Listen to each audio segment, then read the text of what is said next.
twarakoze rero uko dusanzwe dukora naho bitari byoroshe. Murazi ko Oricom izwi cyane nko cyane mu bintu by'amatohoza. Tumaze imyaka ishika 20 turi muri rugamba,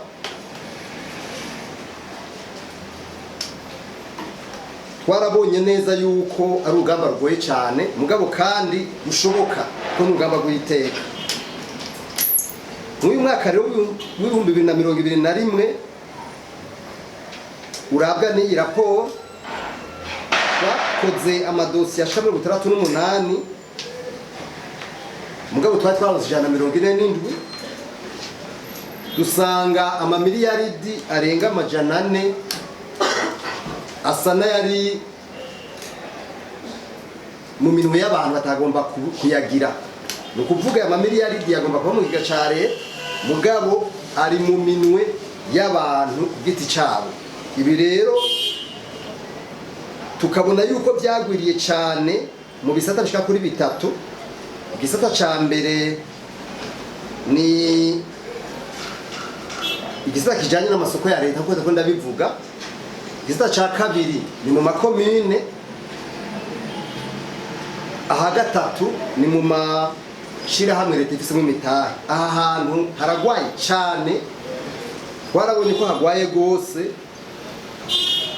tukizigira neza yuko umukuru w'igihugu ko yabitwemereye ko tutazobona ibintu bibandanije kuko ntaho twahava dushika. Ni Gabriel Rufyiri, umukuru w'ishyirahamwe Oricom, ishyirahamwe gishinze kurwanya abasesagura ubutunzi bw'igihugu.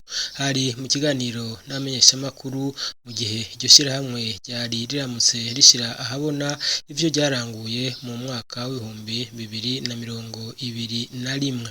Gabriel Rufyiri, umukuru w'ishyirahamwe Oricom, yavuye mbere yishura ku bibazo bitari bike by'abamenyeshamakuru, aho mbere yishuye ku kibazo kijanye n'ikena ry'isukari, ikena ry'ibinyobwa bya Braludi n'ibindi bya nkenegwa. Gabriel Rufyiri: kijanye n'ibikena ry'ibintu tubona atanumwe ashobora gusigura ingene igihugu nk'u Burundi usanga ibintu byose bikenye. Isukari ntushobora kuyironka, ntushobora kuronka ibitoro, ntushobora kuronka isima, ntushobora kuronka ibinyobwa bya Braludi, byose ntushobora kuronka amadovize. Umengo uri kurondera urumogi, amafaranga y'amanyamahanga uriko urabirondera, umengo uri kurondera urumogi. None ivyo bintu biranangora gusigura no kutangwa no kumva. Maze imyaka irenga 20 ndi muri runo rugamba, nama numva hari ibibazo. Isukari yamara ikibazo iminsi yose, umuntu aribaza ivyo bintu birimo mugabo kugira ngo ikintu kibanze gitora umuti mubandi ndagishireko nuko leta yobanze kirukana abantu bose bari muri leta bari mu rudandazo rwabo, kuko benshi n'abadandaza muri leta kandi bakabikora binyuranye n'amategeko, kuko hari itegeko bita ko kizira kubangikanya amabanga, la loi sur les incompatibilités. Kumva rero abantu bari muri leta bari mu isukari, bari mu isima, bari mu bitoro, bari mu sinzi, none bazokwimvira igihugu cyane nabo bantu. Umudandaza rero ndiko ndababwira, pour lui c'est l'intérêt ou rien, ariko un homme politique, pour lui c'est l'intérêt général ou rien. Mon Dieu, différence, mon Dieu, tandukanye. Un homme politique c'est l'intérêt général ou rien. Un commerçant c'est l'intérêt personnel ou rien. Ivyo rero biramutse bitahagaze, ca civugo ca leta umufuko wose uronka amafaranga umuntu wose uronka ico ufungura, ndabarahiye nitwe batubigishitseko na gatoya, kuko ndababwiye nico gituma musanga amabarabara usanga ibarabara ryarabomotse mugabo iruhande usanga aho etaje y'umuntu. Nico kibazo mbona dufise, twibaza yuko nibi by'ubusuma tuko tuvyayira ko tuko turavuga niko kose vyugariye, yose vyugariye. Jewe ejo nari mu Kayanza nari naduze ruguru naragenda araba kuko nari maze imyaka itari mike amazu ariko araduga ahantu hose usanga amazu ateye ubwoba mugabo ama infrastructure publique no kuvuga ibi bintu by'igihugu usanga ari kibazo je nariko ndavuga nti umudandaza wewe ni inyungu cyangwa kabura byose ataronse inyungu abura byose umuntu nawe ari mu bya politike ajejwe yishinze guteza imbere umunyagihugu inyungu yiwe ni neza ya benshi canke akabura byose muri ubwo gitandukanye ineza ya benshi cakabura byose uyo ni umuntu agomba kwitwa anon politique uwagiye gukora ibya politike ariko umudandaza wewe ndabibabwiye rondera inyungu none abantu bagiye muri politike baca baje no kudandaza mwe mu byo bicana kandi n'amateka bibuza amateka bibuza rero ni byiza ko twese tuvyumva tukumva tutagomba kugenda gutyo bigahagarara kuko nariko ndababwira ubwo twariko turavuga yuko muri leta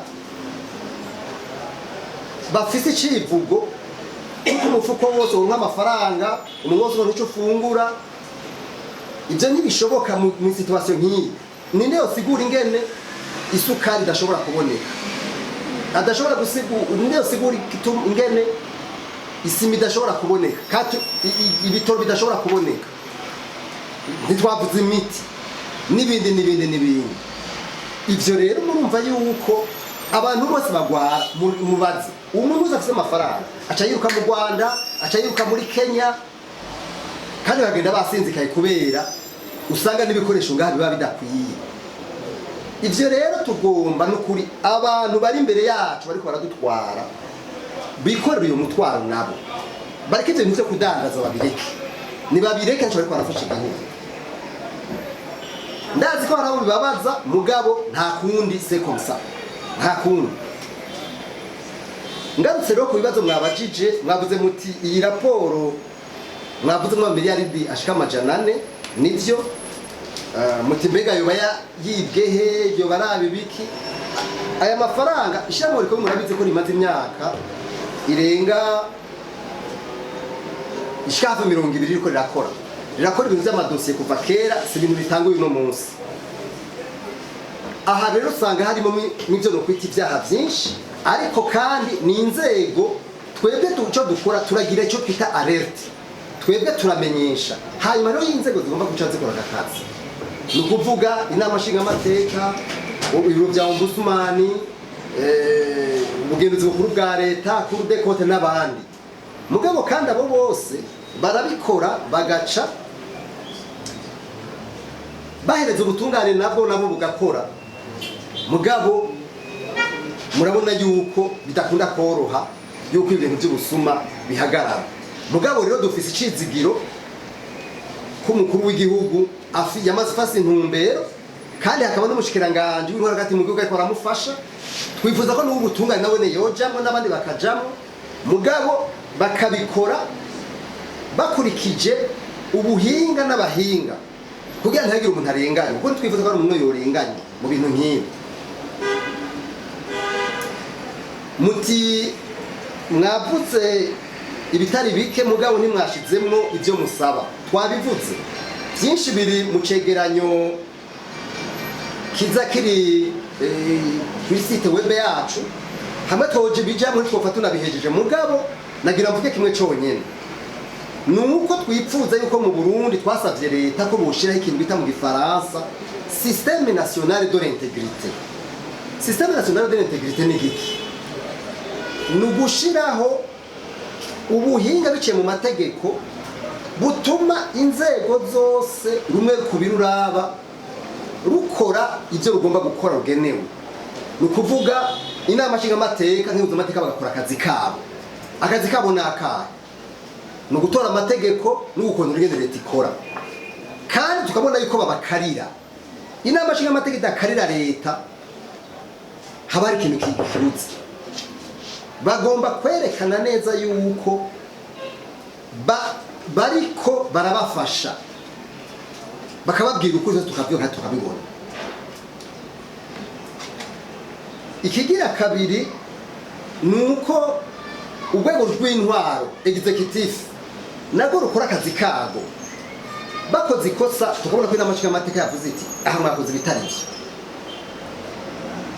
Mwebwe abamenyesha amakuru mugomba kwerekana neza ibitagenda neza kugira ngo leta ibikosore. Ni ukuvuga kimwe twita la liberté de la presse, kikagaragara kikaboneka. Ubutungane bugomba gukora akazi kabo, ntibabwirwe nabo muri leta ivyo bakora. Amashirahamwe yigenga nk'ayayiwacu agakora akazi kayo, imigambi yo muri opposition igakora akazi kayo, nico naho umunyagihugu ije ariko nazo kwishingiro akabikora naho rero kimwe nariko ndavuga ico bita système national de l'intégrité gishobora kuba cubatse. Atari uko tuba turi mu kintu turazi carico, nituba tuzi ico turimo. Antuka si demokrasi, nituba turi muri demokrasi. Demokrasi nayo ikishishira imbere na nivyo bihande byose by'intwari bereye. Muti raporo mwavuze harimo mutunenge mwashikirije, utunenge turimo nico gituma iyi raporo nico gituma iriho, nivyo yerekana. Iyo abatatunenge tuhari nitwari kuyisohora, twaca tubimira nk'abavugizi ba leta, aba reporte parole de gouvernement. Murazi ko ari benshi abavugira leta. Twebwe rero ntiturimo bavugira leta, ahubwo turi mu bafasha leta kugira ngo ikosore ibintu biba bitameze neza. Mwavuze ikijanye n'abantu boba bari mwaya madosiye twashikirije, aya mafaranga yibwe ko tutoshobora kubabwira amazina. Nagira ndababwire yuko muri Oricome dosiye zose dukoze, iyi raporo nico no kwita icegeranyo impfunyapfunyo y'ibintu byo twagiye turakora mu mwaka uheze wa 2021. Dosiye yose rero rimwo ugiye kurabisangamo amazina y'abantu. Hamwe tutangura kuyadondagura ngaha rero byoca bigora cyane, kuko twaba dusanga tugize abo turenganya nawe utarenga, nawe tuvuze abandi tubavuga ibyo bigoye. Mugabo byose biri kuri site web yacu, kandi na raporo wigomba turayimuha kuko iri public byose murabibona.